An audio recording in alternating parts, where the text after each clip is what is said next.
Welcome to the Conversation Unscripted. This is an archived radio broadcast that aired through New72 Media on Blog Talk Radio. I'm Ruth Evelyn, and this audio is part of a series of unscripted interviews where I was asked a variety of spontaneous questions by editor Mary Holden. The Conversation Unscripted was aired periodically over the course of several months. Not all remain available to share with you today. However, in these episodes, the channeled information that came through while we were in conversation is timeless and especially relevant today.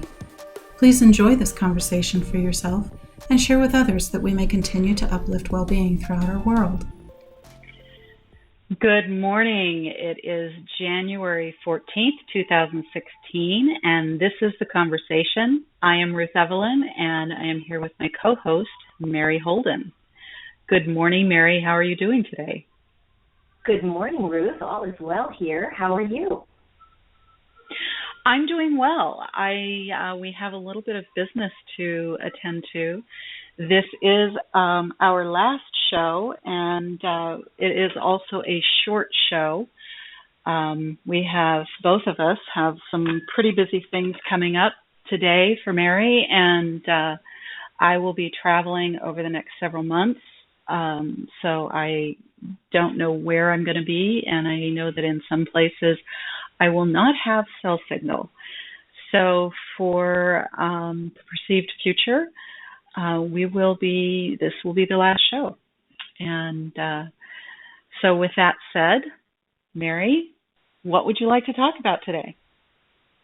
Well, I would like to say how much I've enjoyed doing the show with you, Ruth.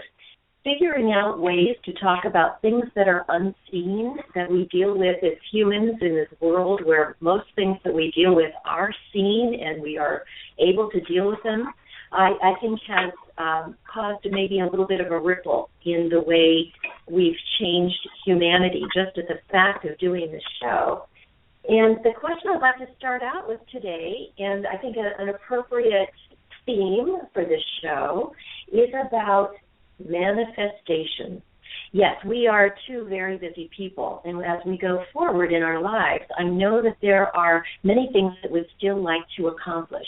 And when I say the word accomplish now, it's more than just affecting something that happens in the physical world, because I understand better about the fact that there is an unseen energy propelling us towards the creation of our own reality, which is something I believe was talked about or has been talked about and written about in lots of different books that would be considered esoteric. But it makes me laugh to think about the plethora of Disney movies where cartoon characters come to life on the screen through the effect of art and color, and they are able to swipe a magic wand or say abracadabra and change their reality in such an easy, magical way. And it seems to be that human beings are asking the question more and more, why is it so easy for us to imagine things, and why is it so difficult to actually manifest them? You care to go there? Oh my gosh, I am so excited. This is really one of my favorite subjects. First of all, we as ethereal beings, we think it and it happens. And of course, as an ethereal being, as a being of light, we aren't manifesting in the earth plane physical reality. So we're not talking about, what we are used to, what we know is true for each of us is that we can make things happen just with our thoughts because we have the experience of it outside of our human experience. As the human experience, one of the very wonderfully magical things that I have been guided to work with is the outcome. when people talk about goal settings, they work from where they are and measure steps, and they decide on steps that they want to take. But instead, what my ethereal team has taught me to do is know the outcome. And then with that outcome is already established. It's already in your plan. It's already designed. I know I'm a screenwriter. I know that my movies are produced. So there is an outcome. So years ago, I had zero connection to the film industry. So the first thing, so what we had are these steps. So what's been going on are steps. So in between you and the outcome, there are moments that you achieve. And if you don't believe in your outcome, it's very easy to wander down another path. To choose, that will never happen. That's too far away. That's a pipe dream. Well, if that's your outcome, that's where you're headed. And how long it takes you to get there is up to you. And your outcome is going to always be there. And it won't let you go. So you're going to get there. Now, if you choose to go into another direction, then it may take a couple of lifetimes to get there. And if you leave this lifetime not having gotten to that outcome, then that's part of your unfinished business that you need to backtrack and do over in your next lifetime. So when you're working with an outcome, when I'm working with an outcome, we look at a specific and then look at where I am right in this moment. And then what's the middle step? What's the middle point in between? And we start working with where I am right now and the attunement and alignment with the middle step.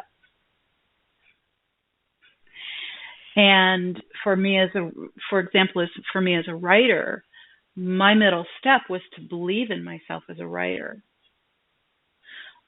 I've already achieved that. So now I'm on the other side of that middle point, and I'm much closer to my outcome. So now there's another middle step.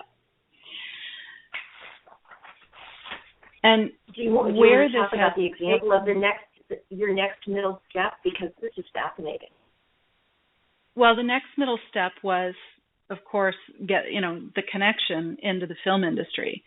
And where I am right now is beyond that middle step as well. And I closed the gap on all of my steps really fast in this year of 2015. Last year of 2015, everything just crunched into that magic sweep of the wand. And I'm there. My script goes to credited producer in 2 days. And the only reason it's in 2 days is because it's finished. I sent it to my mentor, and I'm going to reread it. I'm taking a couple of days rereading it, and there is a credited producer waiting for my script. So, the gap has been closed, but the longest journey was me believing in myself as a writer. And so, go ahead. No, keep going. I'm taking notes. And so, as you're setting goals, if you only look at what's in front of you, that's, as your next step, you're really short selling yourself, because once you get to that midpoint, for me, believing myself as a writer, then that outcome starts pulling you forward. And the outcome is, and it's the image that I'm getting right now. It's as if the outcome has cast its reel, hooked me as the fish, and is pulling me toward it. And my job right now is to continue believing myself as a writer, and simply writing and doing the things that are in alignment with that outcome. And then once that outcome is achieved, because that has been such a huge outcome, once that is achieved, I can already see that outcome is a middle point to something greater, because I know what's on the other side of that. So this is where I'm at, and please explain. You have finished your script. You had control over that. You sent it to a mentor. You had control over that. The producer is now waiting for the script. You had control in finding the producer. But now that the script is laying in, pardon? He found me. And here's how the magic goes, is that the connection with this producer was made as I took 3 steps outside of my bedroom door. I didn't have to go anywhere, call anyone, and someone looked at me and said, "Oh, I need to make a phone call for you." And on New Year's Eve, I spent 2 hours on the phone with this gentleman. So that's how when you work with your plan, the entire universe conspires to help you. And back in 2004, when I first started channeling with the Ascended Masters, one of the very first pieces of instructions I got was, let the universe come to you. And that's very counterintuitive as a human being. Mm-hmm. That's right. But I find the most magical moments, I'm just literally walking, just doing something mundane, and boom, the magic happens. Now you can't just do things mundane and not expect things to magically appear if you're not aligning with your outcome and you're not doing the action steps that put you in that attuned alignment. So you put yourself in that attuned alignment and take the action steps. And if that's what you're meant to do, it will happen for you. It can't not happen. I'm quiet because I'm taking notes. Yes. So there are two things that we need to remember. You need to surf over the idea that anything you do is an external. So the moment that someone finds you, you've done your steps, you finished your script, you sent it to a mentor, someone then stepped up from the outside and said, I think I need to call you, and you were surprised by that call, and the alignment that you're in, the right alignment that you're in, is allowing itself to play out. So the first thing you need to do is surf over the idea that anything that you're working on is external and out of our control, and that the idea of control is not control at all. And I want to tell you that as a child, my grandmother, who was my spiritual mentor, used to say there is a difference between fate and free will. And that's an intriguing idea to say there is a difference between fate and free will, but nobody until this phone call, this radio show, has really worked to explain the steps of how that works.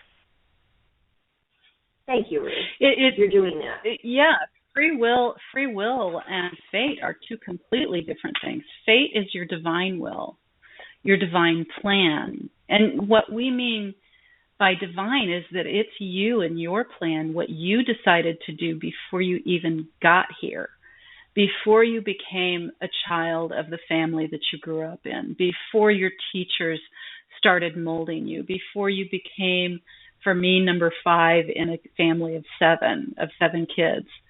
And with that came all of the belief systems of the views of my parents, grandparents, and siblings at that point, and then the 2 siblings that came afterwards that influenced me. Before any of that, this is just you with the light, with God, with however you want to plan it, however you want to say it. It's your purpose, your trajectory, and that has nothing to do with, well, it has everything to do with which family you incarnate in, because that decision is made after you decide what it is that you want to do. So when faith is your divine plan, and free will is your... It's fill in the blank. It's you deciding, you as a human deciding you know better than your higher self.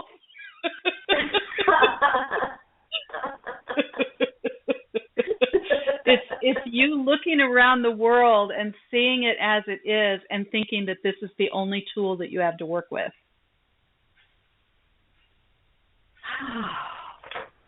Well, that solves everything. Doesn't it, though?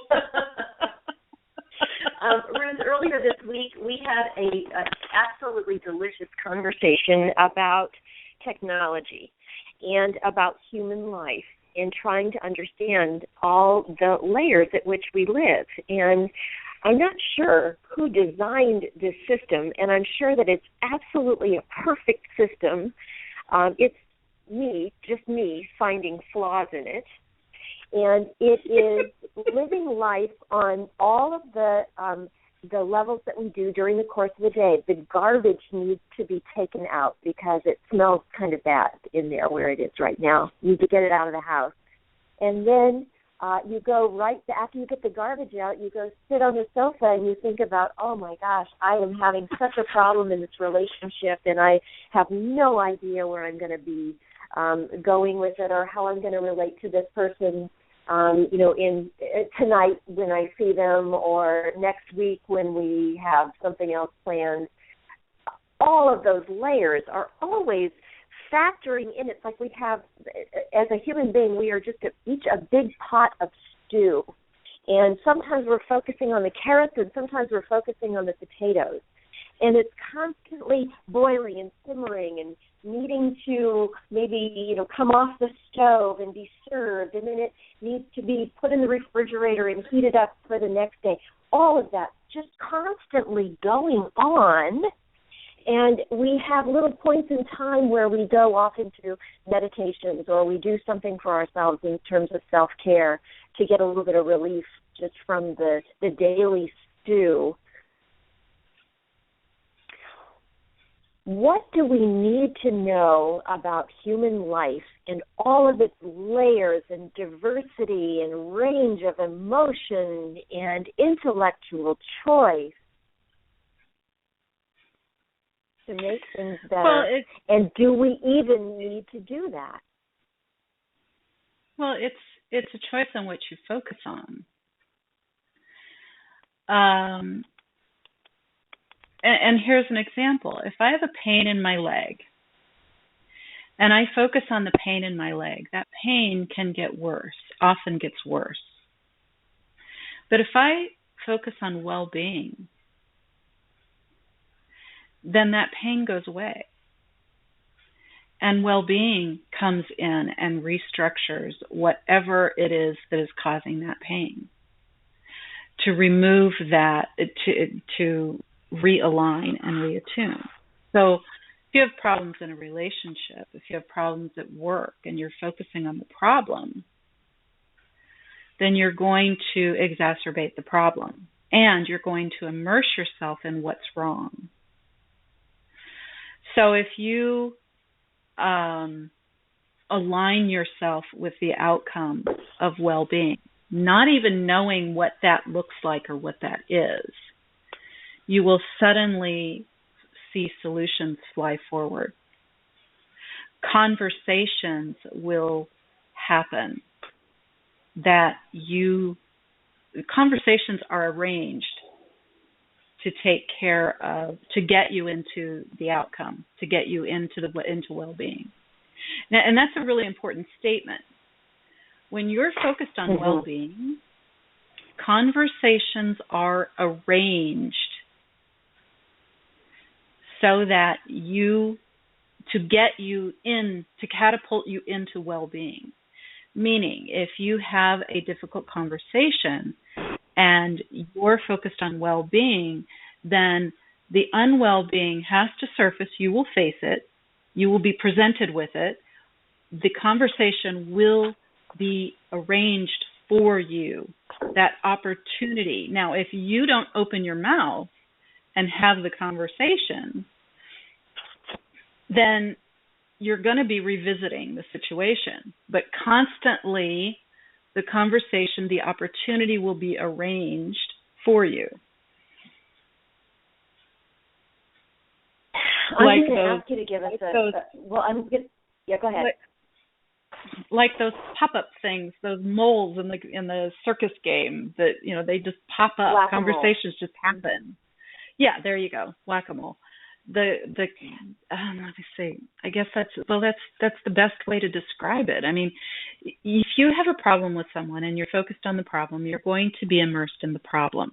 But if you have a problem with someone and you are focused on the other side of that problem into well-being, then you don't have to fix anything. You be present in the moment, and if there is something to be fixed, then that moment of opportunity will absolutely present itself right in front of you. And if you're paying attention, you will recognize that this opportunity has presented itself. Okay. And it's your job to speak. I'm going to ask you about a very difficult example. A lot of people have problems with this. I've been diagnosed with cancer. I have to put myself through the cancer healing machinery that exists now. I have to participate in that. That's one task. Well, I think that cancer. I can put myself on the other side of the cancer problem into well-being and say, I don't have cancer at all. I am healthy and strong, and I will find the steps, and I trust that the steps will show themselves my way so that I can find an alternative method to heal my cancer. How do you parse those two examples? Everybody's path is very, very unique and different when it comes to disease modalities. And so when you look at well-being is very specific. It is absolutely what is correct and accurate, balanced and healthy for you, your body, your system, your mind, body, mind, and light. That and well-being is the term used best to signify that everything is functioning as it should. Everything is functioning, everything is in optimal function mode. That's what well-being is. So, again, let's focus on the outcome. The outcome is well-being. Now, it may be your path that your well-being is not secured until after you transition. It may be well-being is secured in your physical body. And again, it is unique to each individual. So for each of us to say, you have to live, you have to fight, that's not a true statement. Or for each of us to say, I'm really sorry, you only have 10 months to live, That's not a true statement either. So each individual must communicate with its well-being. And what that does is that pulls in an energy from source, if you will, that starts the healing process on the other side of what is physical. And it creates an additional support system. And in that mental capacity of thought process, where one is communicating with their own body, it's up to each individual as to how they decide whether they would go the route of Western medicine, go the route of non-traditional, what is called non-traditional medicine, go the route of complete meditation. I do have friends who have healed themselves of brain cancers and brain tumors through macrobiotic diets and through meditation. That does not mean that route is for everyone. And it really has a lot to do with the level of someone's belief system. And there is absolutely no condemnation for anyone's belief system from the ethereal realm as to how they attack, so to speak, how they handle and walk through their disease modality.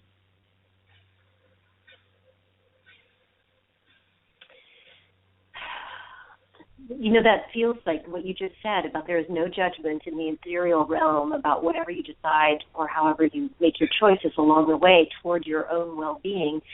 It's like a big security blanket. It's something that I just want to curl up with and cuddle into, relax into, if you will. Thank you for saying that. Yeah, the capacity of each individual is individual. And the paths are complex. Many years ago, I think we've even talked about this on this radio show, that one of the guys, in the very beginning when the Ascended Masters were introducing themselves to me, the first one just said, "Call me Frank." And he says, if anyone needs any help, if you know of anyone who needs any help, just call on me. And he said, we see the totality of what it is that is happening in a person's life. So I've called on Frank many times. Well, it turns out Frank is St. Francis, who now comes to me at the fifth ascension of the Ascended Masters, is with a different frequency, a different name that's a different frequency. And it's been stair-stepped into that highest frequency that he comes to us in humanity. And I still call on him as Frank for helping another human being because of the third dimensional, that frequency of Frank or St. Francis is very connected in with the human realm, the human frequencies, the human collective. And we as human beings don't know the totality of what's going on in our own lives, let alone what's going on in someone else's life. So it's unfair for us to deem someone else's choices as being so. Because really, when we tell someone that they should do this or should do that, we are sending them into a trajectory. And if they go into that trajectory, now if it's the right trajectory, that's great, but they have to look within themselves as to whether it's the right trajectory or not. Because it's up to them to make decisions for themselves. You know, I wrote out a question, and it's why are these paths so complicated? Why are all of our paths so complicated? You just actually answered that. But I want to go out on a limb, and I want to focus on something you said about Francis, the Ascended Master, St. Francis, and offering himself or offering his energy. If you ever know anybody who needs help, call on me. Ruth, this is our last show, and it may or may not be appropriate, but I'd like to go out on a limb and ask St. Francis publicly, you and I, to touch or make the unseen seen for anyone out there who happens to be listening who needs any sort of help or assistance. Is that proper to do? Is that something we can ask for in a media like this? It's very interesting. I'm getting that it's not relevant. Not relevant. And why would it not be relevant? You're If not asking, humanity... I mean, basically, it's they're doing their job. So you're, number one, assuming that they're not doing their job, and number two, you're not being specific enough. There are 8 billion people on the planet. Who do you want them to attend to? You know, life is a choice. Awaken right now. Get your hands off of it. You know, don't. And if someone is unwilling, if there are 10 steps and someone has moved all the way up to step 8, and they are exhausted because they've been tossed to and fro in breaking apart their old beliefs and coming into their own. Now their team is cheering them on to steps 9 and 10, but they are exhausted. So they have to stop and take care of their physical body or whatever it is, or they're just done. So they may have to take a 2-year rest. They may have to, there just may be different things. Someone else who was only meant to get to a step 5, but they're at a step 8, that's huge. So the variables are tremendous. Yes, I understand that. So the person who was only meant to get to step 5, but they used their, other, I don't want to say free will anymore, because free will is your own, push. It's your own ignorance of the universe. When someone was only meant to get to step 5 and they've gone on ahead and gotten to step 8, how do they do that? Did they ask for assistance of something that was unseen and they were given it? We have some overachievers, they're saying. Okay. That's good. It's no different than just, you take a class of kids. Some people are going to achieve faster than others. Some people are gonna go into high school when they're 10. Some people are going to be in kindergarten when they're 10. Right. It's variable, and that's where allowing is. And so really your only focus is yourself and your life. Okay. And your only focus is yourself and your life and your ability to ask for assistance from an unseen guide such as St. Francis. And then trusting that once you make the ask, you will be assisted on the other side to keep paths aligned on the other side as well as on this particular complex path. Not everyone requires ethereal assistance. Well, that's very interesting. Who are the ones that don't require ethereal assistance, and why would they not require it if we are kind of living in parallel universes? It's individual. It's to the capacity. It's their plan. It's the capacity of the totality of their life. A science researcher doesn't necessarily. A science researcher isn't going to get ethereal assistance, but someone working in the quantum field is certainly going to know that there's a greater experience far beyond the human experience. So, they're being communicated with. They're being communicated with in their own light. And there are many people who believe that their own light is all that there is, and that they don't come back and come into another human life. I want to go back to something you just. This is so fascinating. The science researcher, if a science researcher will not get ethereal assistance, you said. Well, what if the science researcher actually asks for ethereal assistance? And what about the Mendelssohn who discovered the benzene ring in a dream? What about people like that? What about Einstein writing the beam of light? Would that not be considered ethereal assistance? They're no different. Of course it would. Of course it would. But from their viewpoint, it's not necessarily ethereal assistance. Okay, well, I'm talking the big picture here. I want to see the person's. And you're trying to put a blanket view on the entire collective and saying this is so.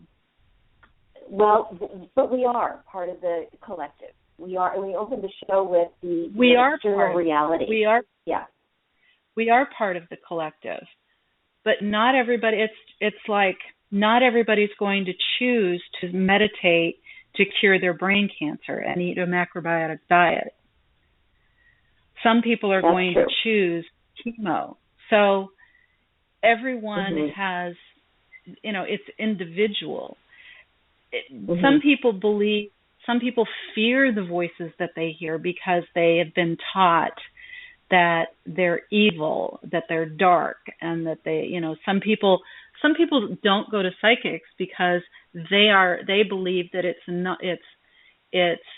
not good. I mean, really not good, like devil worship or something terrible that people see into the future. And so there are a lot of belief systems that you're asking us to work with that we can't give you a specifics. Fair enough. We do have a caller. Do you?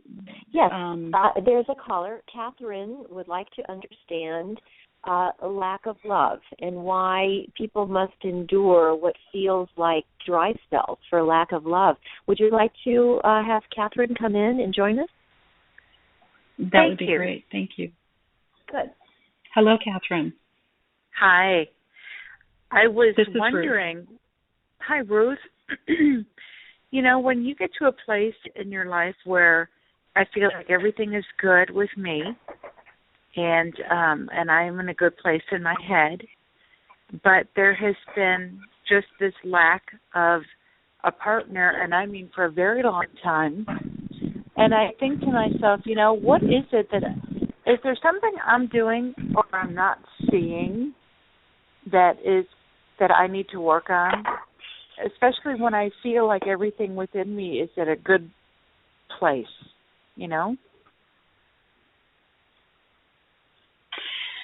Catherine, I don't do specific readings anymore because I don't have access to for lack of a better term, the human condition in someone else. However, what they are saying is that it's for me to go through the understanding of the enteric brain and how that supports the heart, and also what I didn't catch the what brain? The enteric brain. The enteric brain is in the low part of the body. It's your gut brain. It's where your intuition is. It starts at the perineum. And there is, when that is brought into balance and into, very interesting, a spin,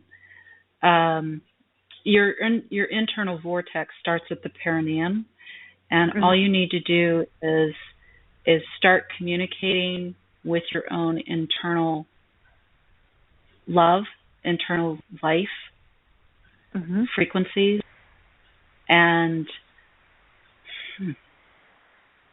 hang on just a minute. Okay. This is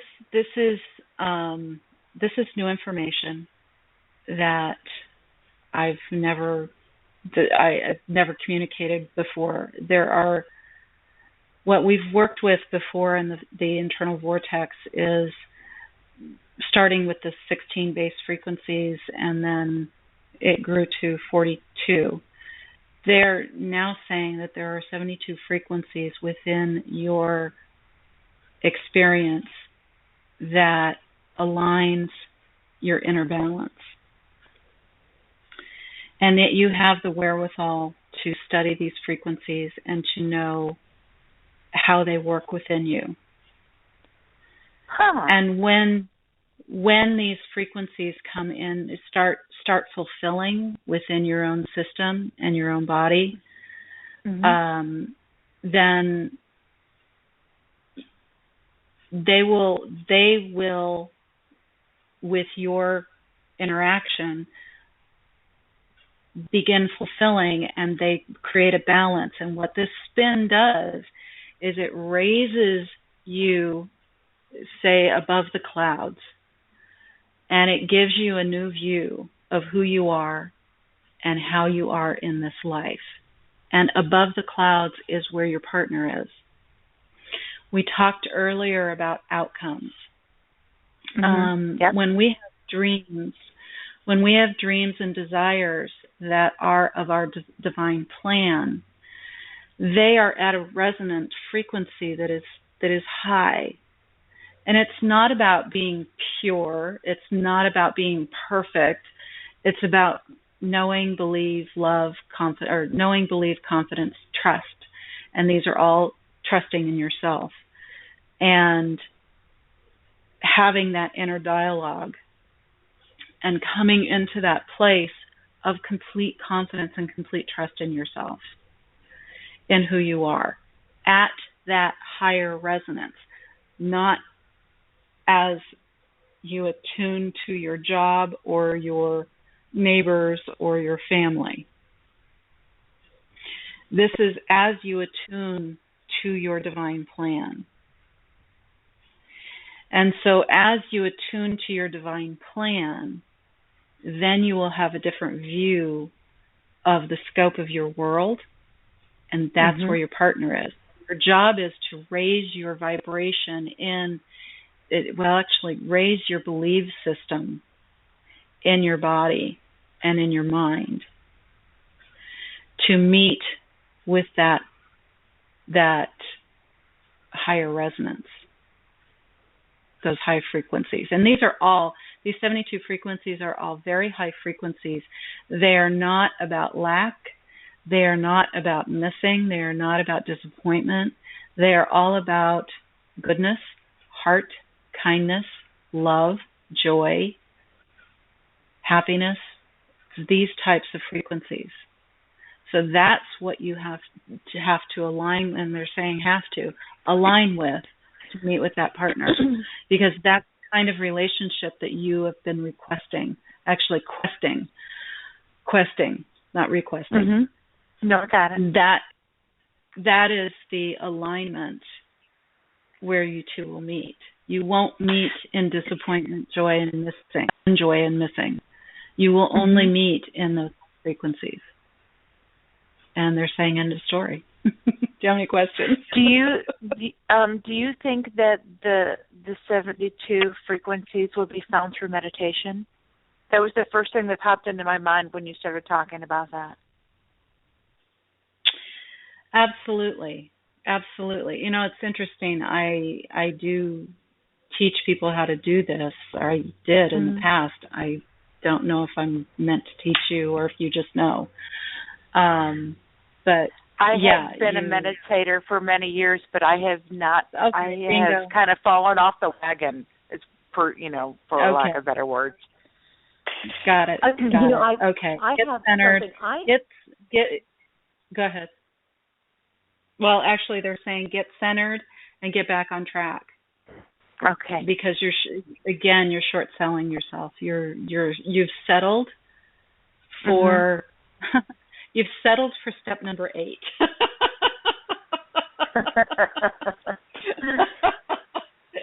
And you want to live number 10. So, Catherine, in order to do that, I suggest finding new ways to meditate. And in the last week, we've talked... No. They don't want you to find new ways to meditate. They want you to get back into meditation. Okay. But that meditation, she's been doing it for 8 years, and it has not No, longer than that. Much longer than that. But and here's the thing. Here's the thing is we evolve.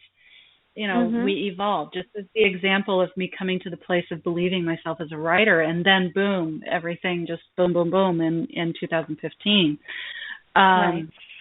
That 8 years that took me a lot more than 8 years of meditation. It took me a lot more than 8 years. So we can meditate and evolve, but it doesn't mean, just because things haven't happened yet, that doesn't mean that your practice is a bad practice. So Einstein said, if we're looking for solutions, we can't keep going back to the same ways of trying to get answers, or something similar to that. Oh, so you can't go back to the problem. You can't go back. Catherine is a strong meditator. They're delivering a very strong message. She is not to change her path.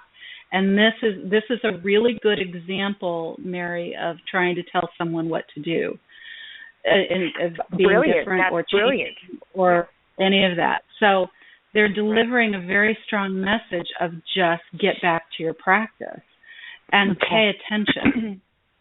Right. This has been a fascinating show. Thank you for it. Thank you.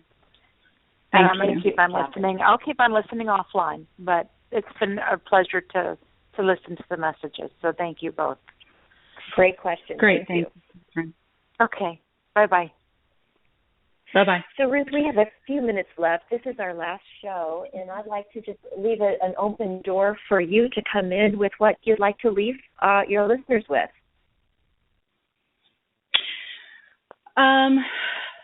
We are evolving. I know that New72 is evolving as well. My website is ruthevelyn.com, and we will have updates as to what's coming in the near future after April. So there may be an opportunity for another show, another podcast. I'm just delivering that information just now. Being delivered that information now, so I don't know. This morning it was very definitively, let's stop, and now it looks like a 90-day break. I don't know, Mary. But that's my website. New72 is that. What is the website for New72? New72 or New... .com. Yeah, New72Media.com. Okay, New72Media.com. And I just want to thank everyone for this opportunity to communicate and to allow the team to disseminate information that is relevant to getting centered and to bringing your dreams into fruition, because the more you help yourself, the easier it is for them to help you as well. And I believe that we have delivered that over the course of these last 9 months. And if you have any questions on how to get that done, please go back through and listen to the archives on ruthevelyn.com under Intuitive. Those archives will be there. And Mary, I really, really appreciate the questions, the immense questions that you asked that have delivered me to the edge sometimes of what?